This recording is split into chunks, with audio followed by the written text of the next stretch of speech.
I love movies. I love to watch movies. Any kind of movie. Well, not any kind of movie, but I really enjoy movies.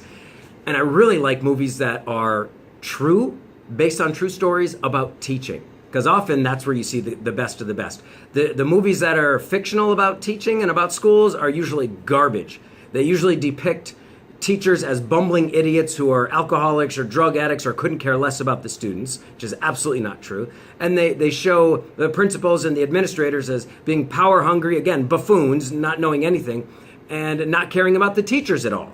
Again, not true at all. In my experience in schools has never seen that. Well, shouldn't say never, but not to the extent that the movies like them see. But there are other movies that depict teachers, often, again, real life stories of teachers who did amazing things. And the point with this as professional development is not to get stuck in the content, the movie itself, that it was well done, but watching what the teachers do. So these are some guiding questions: is what are the techniques and strategies that the teacher does to engage students?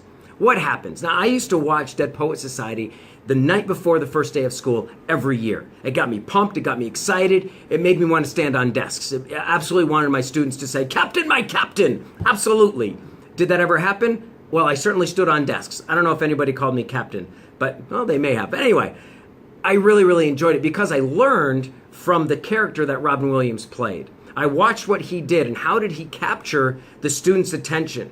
And then also other movies you have to look at, in all movies, you have to say, are these realistic? I mean, could a teacher actually do this? I mean, sometimes you have to get lots of permission. A goofy movie that's kind of funny is School of Rock with Jack Black. Now, clearly a buffoonery of what teachers go through, as if a principal would be that lax on who comes into the classroom and taking the whole kids on a field trip like that. That's clearly not realistic, but it makes for a funny movie and all that stuff. How does the teacher act toward the students, and how do the students act toward the kids? That's something to watch in the movie. The idea here is, how are you like or unlike that teacher in the movie, and do you aspire to be like that? That's why watching and analyzing the treatment of teachers in these movies is the point of this particular gift that you unwrap. So enjoy the movie. You might want to get some popcorn. Oh, let me say this. Don't ever watch an entire movie in class. There's a number of reasons. One, it takes up at least 3, if not 4 class days. Try explaining that to your principal or the parents, that for the next 4 days, you are not going to be engaging in actual instruction, but instead you're going to be watching a movie. Not going to go over very well. And it's not really good for the students. Here's the reason why it's not good for the students. Often the movies that you want to show in class are not the ones that the students would want to watch. They wouldn't pick those by themselves. In other words, you're choosing this movie as a way to teach something bigger, which the kids are going there and they just want to be entertained.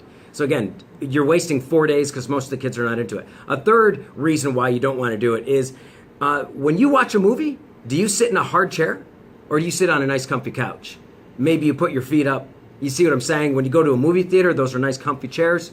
Okay, the sound quality is amazing, whereas usually in a classroom, the sound quality is really poor. So again, don't do it, because the ambiance is terrible for watching a movie in a classroom.